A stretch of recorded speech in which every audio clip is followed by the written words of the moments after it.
It's the podcast nobody wants to see. It's me, Casey McLean, with no Alex today.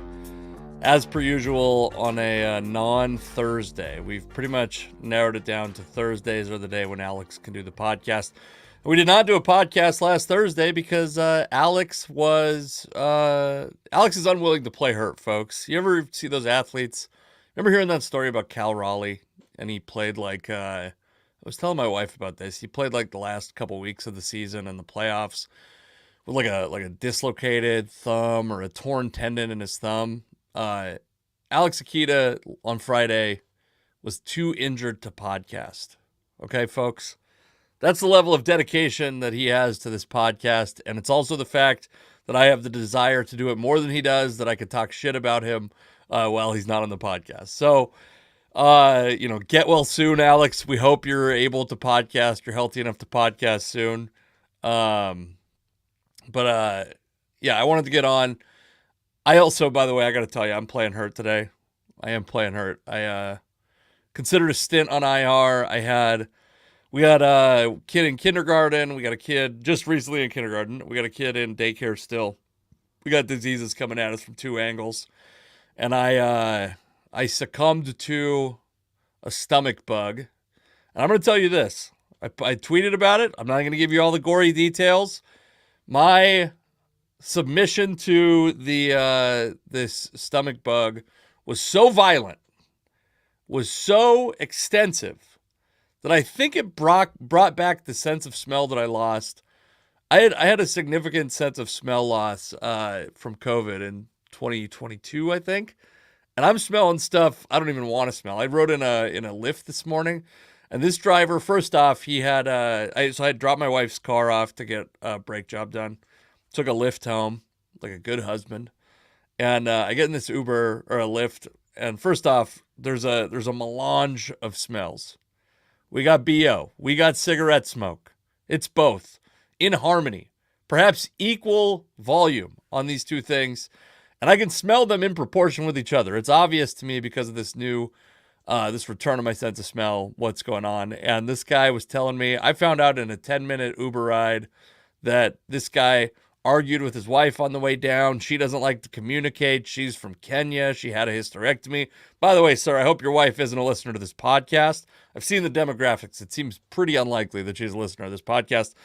But And then he told me that not only does he have a Kenyan wife who's got all these flaws, but he also previously had a Peruvian wife who had all of the same flaws.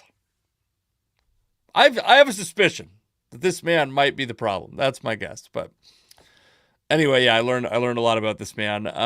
We learned a lot about our favorite football teams this weekend, if they're your same favorite football teams. By the way, every time on a solo podcast, I got to tell you, when I drink water on a solo podcast, I get worried that I'm doing like a Marco Rubio weird grab. Remember that? Remember when we've had Howard Dean lose a presidential run because of his woo, and Marco Rubio drank water weird, I think was the reason. I mean, I'm sure there's plenty of reasons to dislike Marco Rubio. I don't care, actually. In fact, I got to tell you, before we get into sports stuff, one of the things I'm most jealous of my wife of is the other day I was talking to her about something, and I said something about AOC. And she's like, who's AOC again? I was like, what a life. Who's living a better life than someone who doesn't know who AOC is, who what's MTG is, who Lauren Boebert is. Also, now my searches, I don't even have to go in incognito mode now to search for these ladies. I can search Tommy Lauren, Candace Owens, free of charge. My wife asked me, she's like, I want to watch the next presidential debate. And I was like, fuck, I really badly don't want to watch the next presidential debate or any presidential debate. All right, so let's get into our sports, folks. I guess the news, the biggest news, because it's the newest, is the Seahawks played the Patriots yesterday and they won. I think with the Seahawks and the Huskies, we're still in the part of the schedule where you could only learn bad things about the team. the Patriots with Jacoby Brissett starting. Even though it was in Foxborough, I think that presents a challenge. I don't know that you can be like thrilled about anything that you saw on Sunday necessarily. We'll pull up the old box score here. We're a multimedia operation here, folks. Don't let anyone tell you different. Multimedia. We could share a screen. We could do what people have been doing on Zoom since 2020. I guess the thing that I would say that stood out to me the most about, so I don't remember a game where two receivers had double-digit receptions in a long time, and I'm sure we could pull it up if we wanted to badly enough. But also Geno Smith, 33 of 44, 327 yards. I was a huge fan of the idea of bringing Ryan Grubb to Seattle. That was what a thrilling couple weeks. And actually, by the way, we're supposed to talk to the man who broke the story at Dino's Pub later in the week. He's a UW commenter on Twitter. So that'll be fun, by the way. I think he's coming on Wednesday. That's when we have it scheduled. I will say it because of my own fuck ups. He was supposed to be on last week to talk before the Apple Cup. We did not make it there, unfortunately. But so Geno Smith, 33 of 44, and I think more so, I don't want to do the constant is Geno actually better than Russell Wilson was? What does Geno do better than Russell Wilson did? But I will say, Geno on Sunday seemed to pass in rhythm, take what the defense gave him. I think better than I ever saw Russell Wilson do. I think Russell Wilson early in his career obviously had some real special talents, and he had special arm talent, and obviously the mobility is there.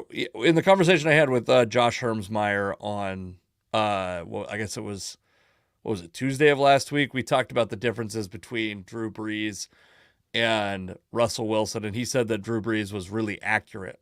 And a lot of the metrics that we saw on Russell Wilson were that he was accurate on really difficult throws early in his career. And I actually thought at some point he would be able to evolve into in a way, frankly, I say, I jokingly talked about it, but in a way that Brees was a rhythm passer and could really maximize a system. So it's a pejorative to call a guy a system quarterback, but a guy that can really maximize the efficiency and potential of a system is not necessarily the same guy that you're that you don't mean the same thing about that guy as you mean when you say I guess it's more prevalent in college, right? But when you talk about the Chase Daniels or man, I said Chase Daniel and then I forgot about the other. Who was the Texas Tech guy? Oh, that's gonna bug me for so long. Oh man, Graham Harrell. I think that's the guy I'm thinking of, who just put up these massive numbers because the systems promote these gaudy. Even Bo Nix obviously is going to be an angry example for some folks, but yeah, I thought. I'm very impressed with the way Geno Smith has been able to pick up and execute in this offense, and I think you saw exactly what Jackson Smith-Njigba is expected to be, right? A high volume pass catcher. He's never going to probably take the top off of a defense. He's never going to, have a 44-inch vertical and be high pointing balls in the end zone over defensive backs. But a guy that's going to run routes, that's going to catch the ball and make some yards after the catch. And you saw all of that. We got to see all of that on Sunday. I thought it was nice to see. DK Metcalf has the one big catch. And then he has a very DK Metcalf day where there's a lot of bubble screens. I would like to see, I don't know that I've ever seen this play run, but those shovel passes? I'd like to see DK Metcalf take a shovel pass, not a reverse. I'd like to see him take specifically a shovel pass and turn upfield. I'm not sure that I remember seeing that in recent years. By the way, if you have an example, I now I feel like I'm exposing myself by saying that. And overall, I think you got to be happy with. Again, it's this is not a high quality opponent. This is a game that if the Seahawks are going to be 10-7, 11-6, 12-5, a playoff contender, you'd expect to beat this Patriots team on the road. I think the fact that it went to overtime is frustrating. I will say they were like, Antonio Gibson breaks off that 45-yard run that becomes what sends New England to it gives them the opportunity to send the game into overtime. And he was wrapped up in the backfield. Like that was a great play on his part and just horrific luck on the Seahawks part. And you could argue bad tackling and all kinds of stuff, but I mean, they schemed a stop in the backfield and it just did not turn out that way. And it's frustrating. And I understand, not being forgiving of that, but they did have hands on that man in the backfield. I also, by the way, you got to see Tyler Lockett. Tyler Lockett really does. He has started to have like that old man pickup basketball game where he is just going to like use your own weight against you to fuck you at every turn. It's fun to watch. His two biggest plays of the game are pass interference penalties. What a great. It's because what did he have this year? He has on the season. Does he have? I guess he has 8 receptions for 92 yards. He had a better first week, but Tyler Lockett felt like such a big part of that game that I think that the announcers, what was it?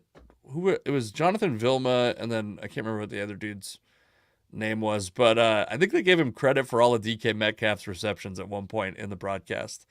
The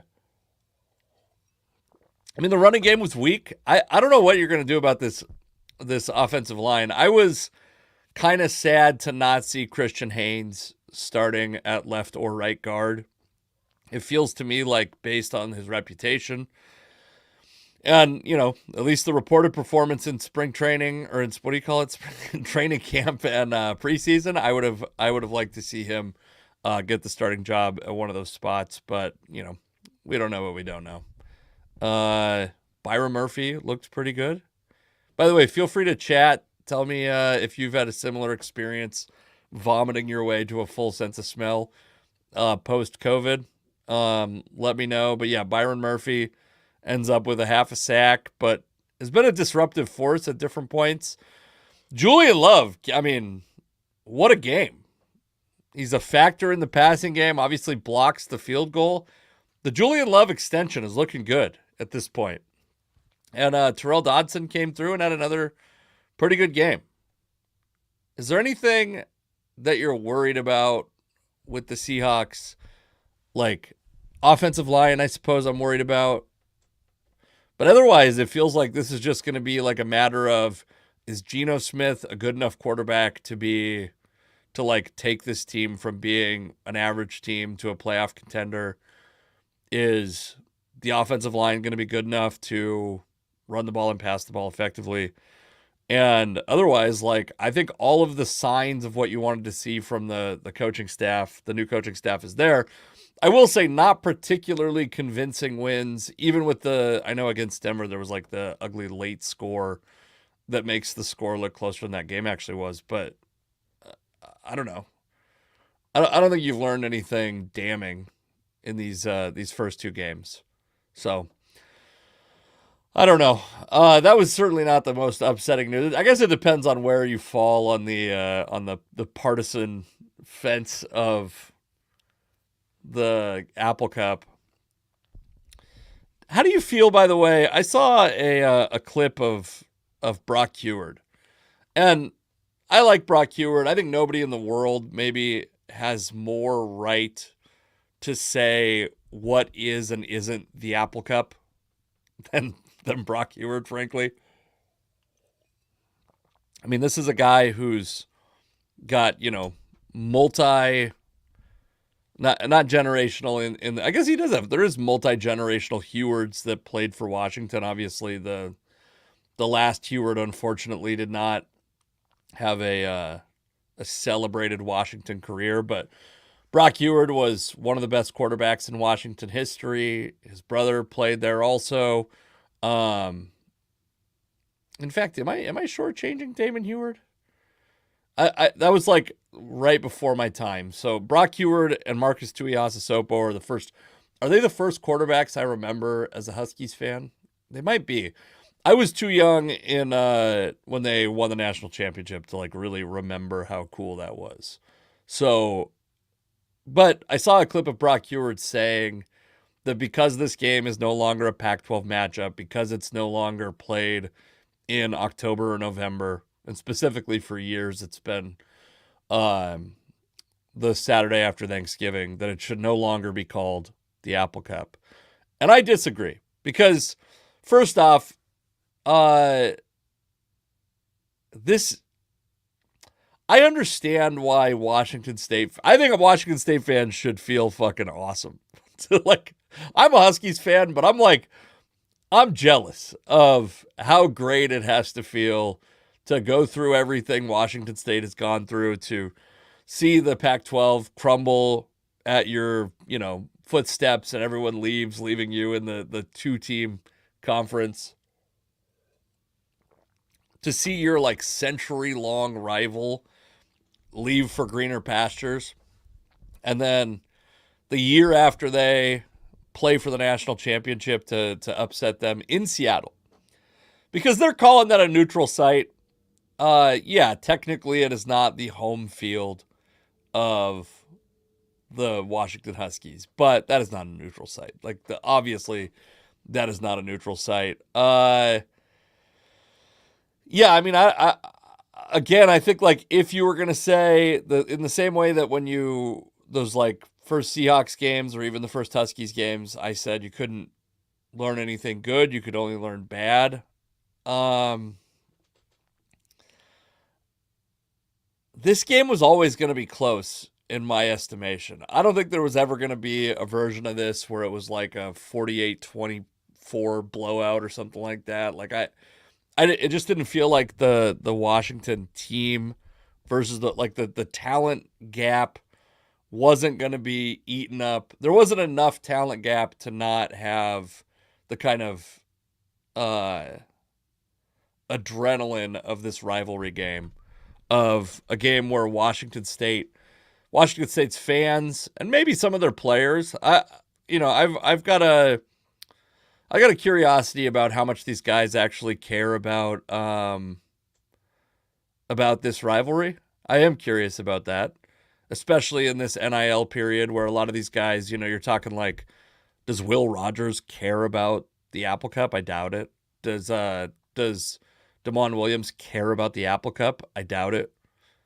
Do like the fans obviously care? And there's some guys.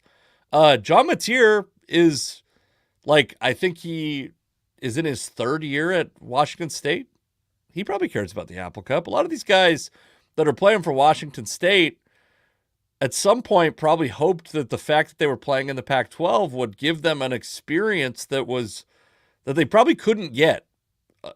Because they probably could not go play for a program like USC or a Michigan or whatever. They're not choosing Michigan from, they're not choosing Washington State over Michigan, I guess I will say. And I guess because of that, like, I don't know. I hate the hot takes of one team wanted it more than the other team. But I think from a game theory perspective, I think the Washington State players probably have more loyalty to winning this game than the Washington players. I guess I would say, like, similar to I'm pretty impressed with the Washington defense so far. I'm going to talk to UW commenter / oh my God, I want to say Keith Baldwin, but now I'm like wondering if it's Kevin Baldwin. I also don't know if he wants his name out there, so it's Kyle Baldwin. Jesus Christ, I suck. Kyle, if you're out there listening, I'm sorry.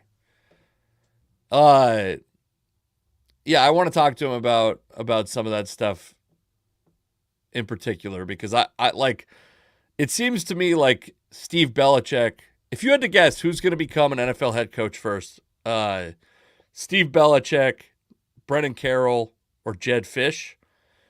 Because it seems like Jedd Fisch is angling for the Florida job. How's Florida doing?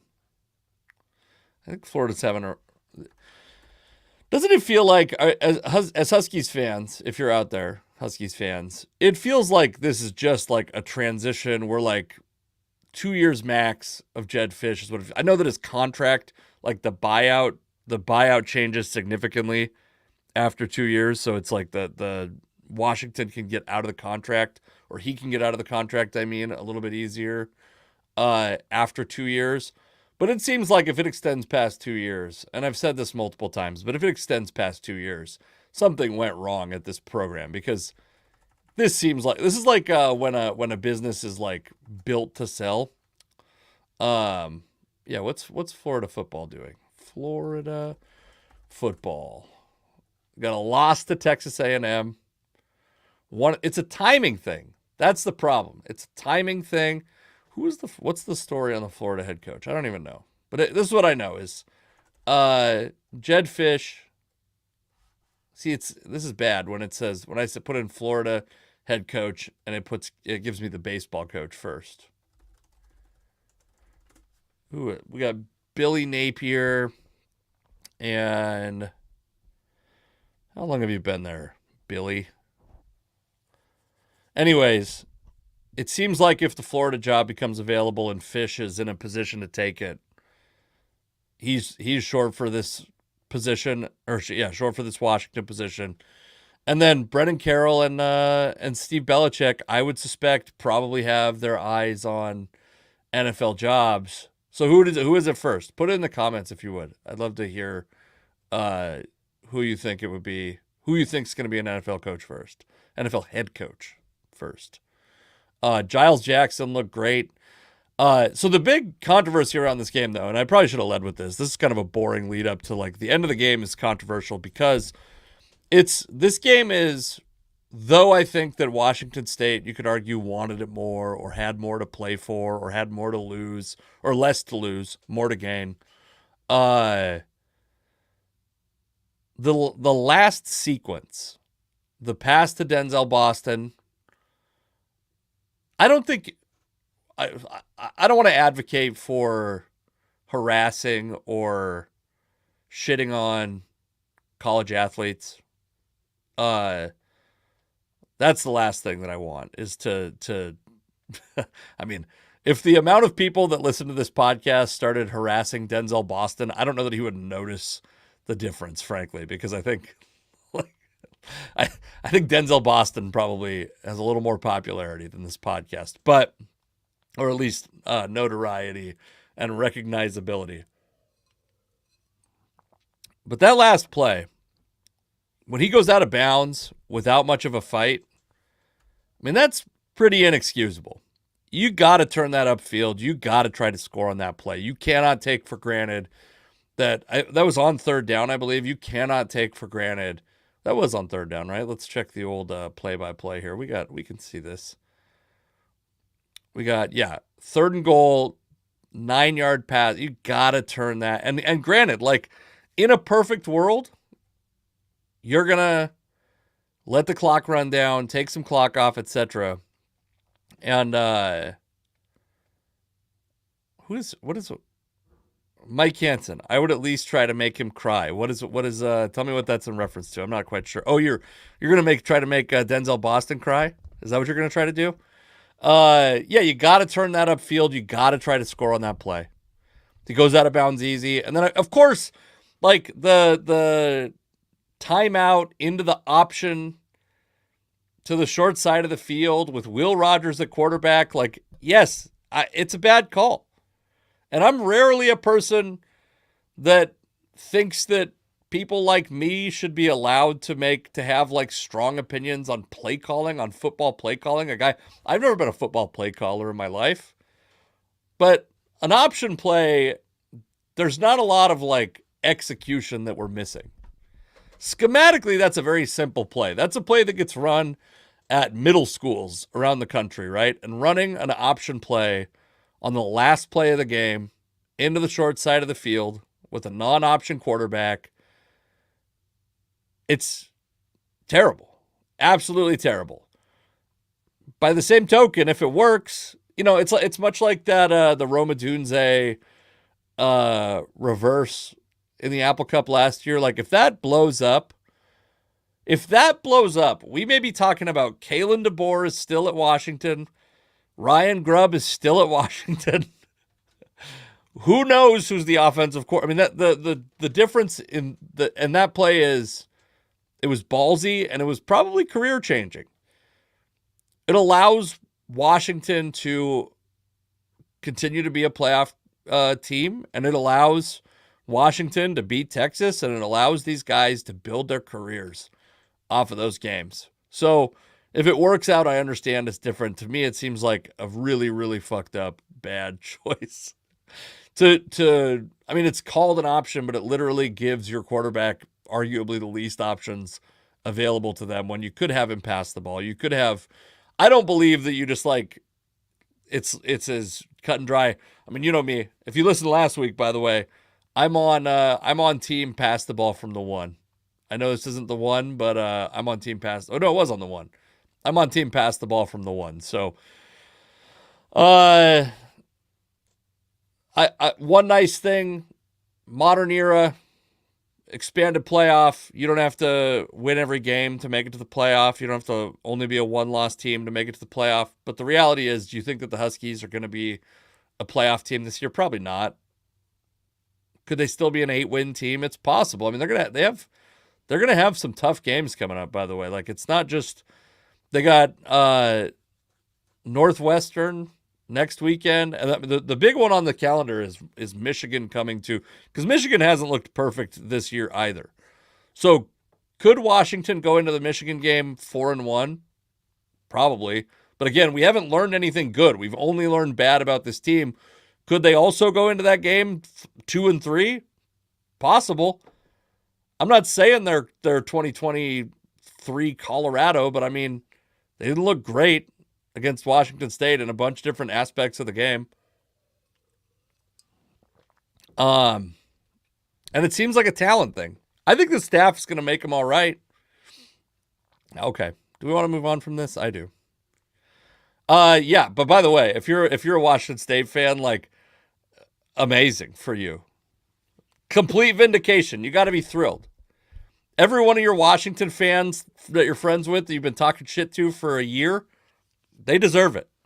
We're going to save the continued development of the Pac-12, by the way, that conversation for Alex at the minimum, and maybe with Kyle on Wednesday. So tune in for that, please.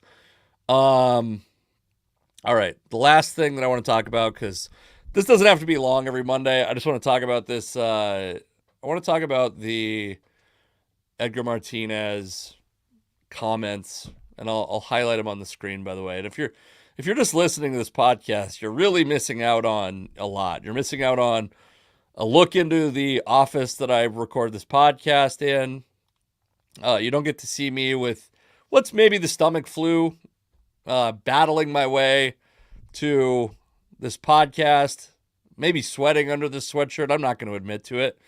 I will say I slept about 11 hours on, I slept a lot. I've been sleeping a lot.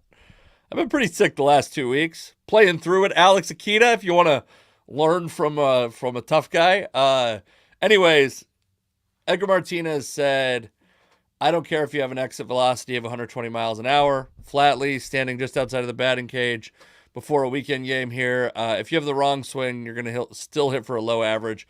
And he had some stuff that he said about he cares. Yeah, he said, here, I'll highlight it on screen again.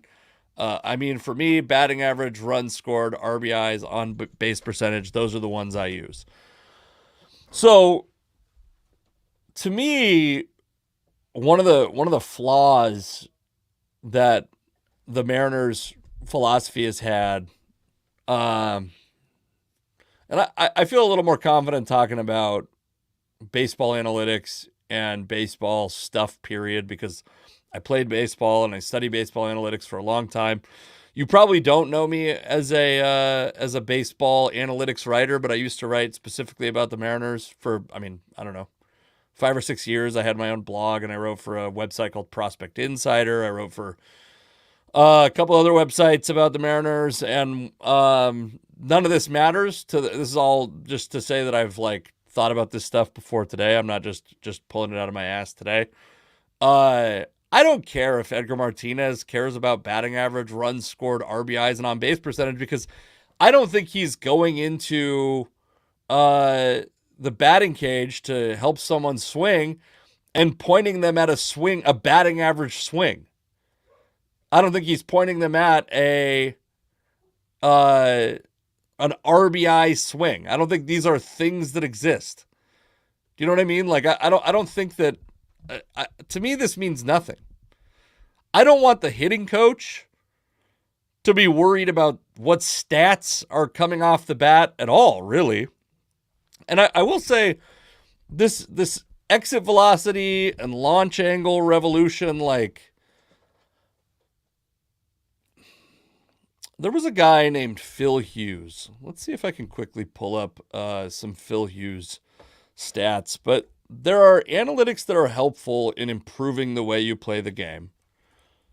Like in football, the ones that we would see are, like, is it a smart move to go for it on fourth and whatever in this game state?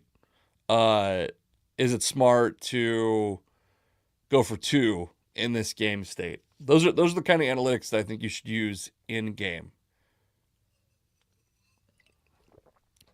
Of course, they don't capture, like, if your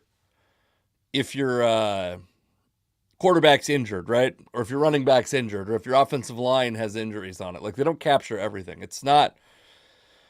They're not perfect and complete comprehensive statistics that tell you exactly what you should do at every moment. They give you, like, an average team should do this in this circumstance. And I don't think that launch angle and exit velocity as obsessions of a hitting coach are really what those. So there's stats that I think are used for, like, that should be used for improving your performance on the field, whether you're a player or a coach. And then there's stats that I think are used for talent evaluation. And to me, exit velocity and launch angle are a talent evaluation thing more so than they are a stat. Like, I don't think anyone should be trying to achieve a specific launch angle. I think they should be trying to, and we have stats that are like, they're like shorthand for this. Barrels is one of these StatCast stats that's like a combination of launch angle and exit velocity. Being in a specific range is considered a barrel. I don't want a hitting coach talking to a player about achieving a specific launch angle or reaching a specific exit velocity. I want them teaching guys to square balls up and hit them hard. Teaching guys to have swings that allow them to not strike out, that allow them to walk. I will say, I mean, Edgar mentioned on base percentage. Edgar Martinez, as a hitter, was not just up there swinging for soft contact. This guy was like a doubles machine, walked a ton. This was not a guy who was up there putting up Tony Gwynn's stat lines. Not to say Tony Gwynn was bad, but, like, he wasn't trying to be Ichiro. He was hitting the fuck out of the ball and walking a bunch. So I don't think that when Edgar Martinez says that those are the stats that he cares about, that it's some massive departure from what we would want to see. And yeah, to me, exit velocity is one of those things that you use to measure a player's talent level and his potential, and not necessarily something that you're like trying to squeeze every drop out of you. This is what a team should be doing anyway. Like, Giancarlo Stanton is a guy, super high exit velocity, but he didn't need to be taught an exit velocity swing. He swings the bat really hard because he's super strong. Aaron Judge is one of these guys also. He swings the bat really hard because he's super strong. And, so Mike Hansen, my buddy Mike Hansen, says, I get I am old, but why wouldn't you want everyone to swing like Edgar or Kirby or Tony Gwynn? All these new school stats goes so far. Wait, what does he say? All this new school stats only goes so far. Yes, pitching is better now, but batting averages are down. Well, the reason batting averages are down, of course, is like there's a tipping point where you're swinging too hard and you're not making enough contact. And yeah, I mean, to me, every time you start to decry the analytics, you are going to be wrong because the analytics are constantly evolving. And like by definition, these old school baseball philosophies are not evolving. Now, I will say analytics have come around full circle in a lot of these things and have started to like reinforce the old school analytics or the old school stats, which is kind of funny. We're never going to get back to a point where pitcher wins are an important stat to measure a player's future performance on a different team, right? We're never going to get back to a point where RBIs are the predominant stat. There's no skill to getting RBIs. It's the skill is hitting for power. And the luck part of it is being on a team that has a lot of runners on base a lot of the time. And yeah, I mean, a lot of this is like pretty obvious, but yeah, I agree. What you want a hitting coach doing is, from my perspective, is working on hitters' mechanics. What you want a hitting coach doing is working on their game awareness. So that's like, to me, that's like, I don't care if I have no exit velocity concern when it's like, we got to figure out how to hit a sacrifice fly in the 9th inning. I don't give a shit what the exit velocity of that is, as long as it's enough to get far enough out in the outfield. Yeah, so I'm not, the Edgar Martinez comments don't seem particularly alarming to me. I think the Mariners need to find players who are productive and not worry about what the hitting coach is telling those players. I don't think the hitting coach needs to be concerned with exit velocity. I also don't think the team needs to be seeking RBI guys like it's the fucking 1980s again. I don't think those two things have to intersect, though, I guess is my point. All right, and then where we're at with the Mariners, I mean, it's a pretty good weekend. They lose on Thursday, and again, since we didn't do a podcast on Thursday or Friday when Alex and I both had them planned, I will say I had to cancel on Thursday. As much as I've thrown Alex under the bus during this podcast, I had to cancel on Thursday, so I can't give them too much shit. But the Mariners, their playoff odds at a point this weekend, I think we're down under 5%. They've ascended back up to 8.6%. They're 2.5 games out of the wild card. They keep trying to figure out if the wild card or the if the wild card of the division is a better thing to be fighting for. At this point, they have a 5% chance of winning the wild card, 3.7% chance of winning the division. And that may seem weird that while they're 4 games out, their odds are not that much worse to win the division. But the reality is, like, having 2 teams in front of you or tied with one team, you have to outperform the Tigers and the Twins, the Twins by 2.5 games. So yeah, there's a segment of outcomes where the Astros play well enough to win the division, and the Tigers play better than the Mariners, and the Twins lose their spot to the Tigers instead of the Mariners. Obviously, none of us are stupid enough to not understand this, but it's just enough. The Mariners are just good enough to keep us interested through the end of September. It's so, can we have some sort of definitive result, please? And then I guess the last thing I want to talk about is Randy Arozarena hit a controversial home run. I should have pulled it up. In fact, let's see if I can get it up quickly, because hold on.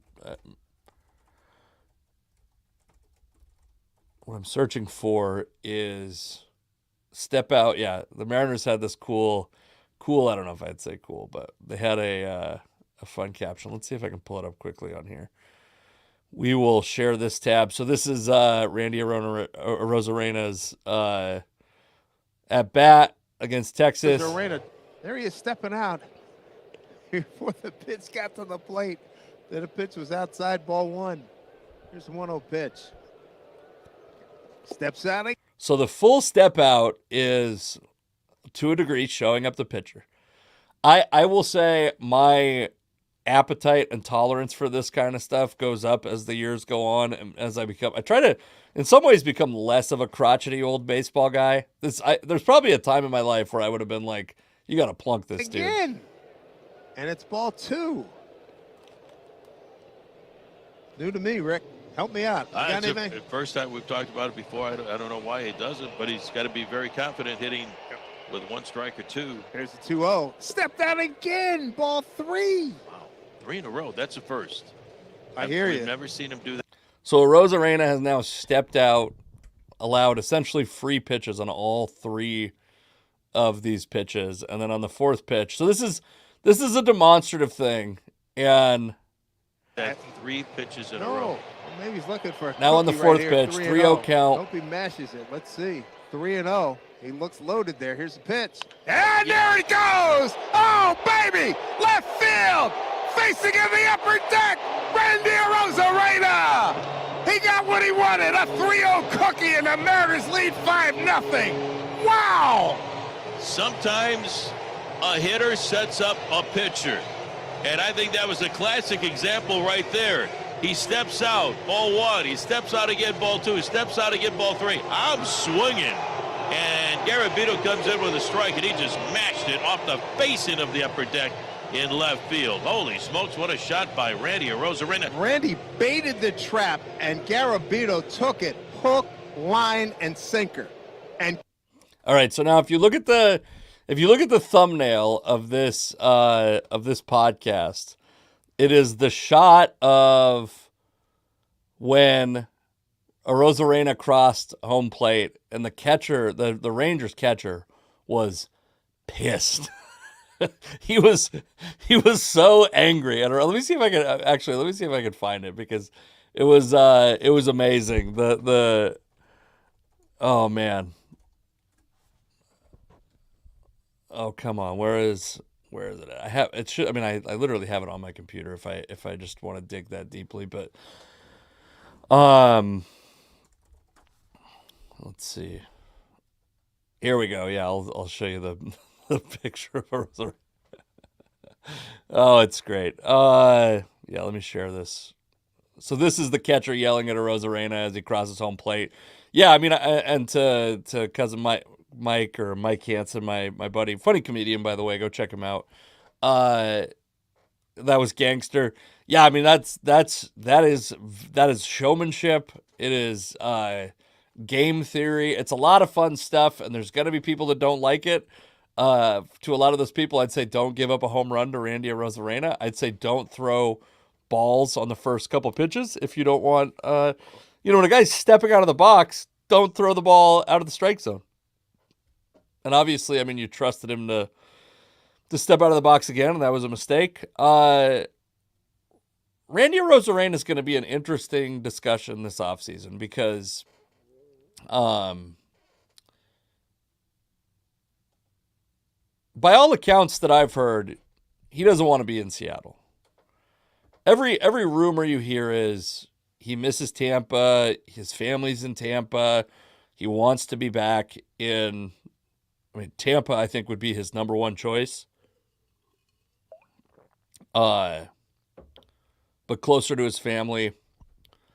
And I feel like his time, and granted, like, we're coming off of a day where he's got where he hit a home run, but his time in Seattle has been kind of uncelebrated, and it's actually been pretty good. So he's hit 245, 360, 409, 5 home runs. That's a 130 WRC plus playing in Safeco or in T-Mobile Park. I'm gonna have a hard time ever not calling it Safeco Field. By the way, it was Safeco for so long. I'm gonna have a really hard time with that. Almost a win above replacement. If you can see this on your screen.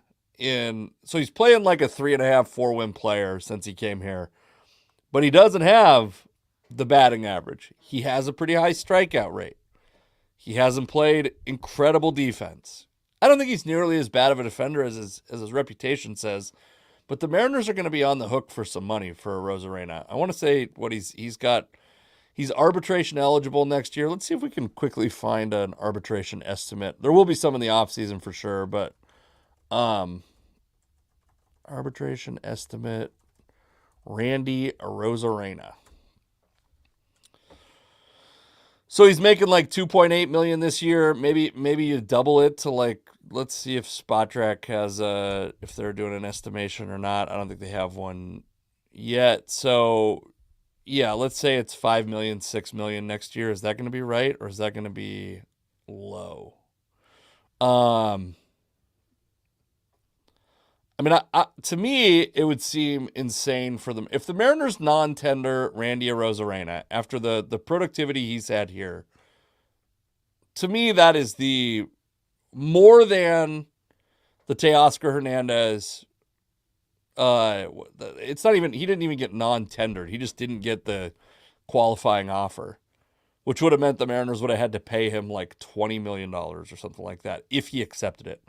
He ends up signing a deal, by the way, for like roughly the qualifying offer with the Dodgers, and is obviously played out of his mind for most of the year. If the Mariners allow Randy Arozarena to walk, to be non-tendered, to me, that is the whitest of white flags, that they are not, this is not a serious team that's interested in winning right now, that they need to figure out their finances, and they will be cutting costs to the point that this is like a Tampa Bay Rays, Oakland A's situation. To me, that would be a fuck off to the fans. And it's not because I think every fan likes Randy Arozarena, but it's because Randy Arozarena has been a good player in Seattle.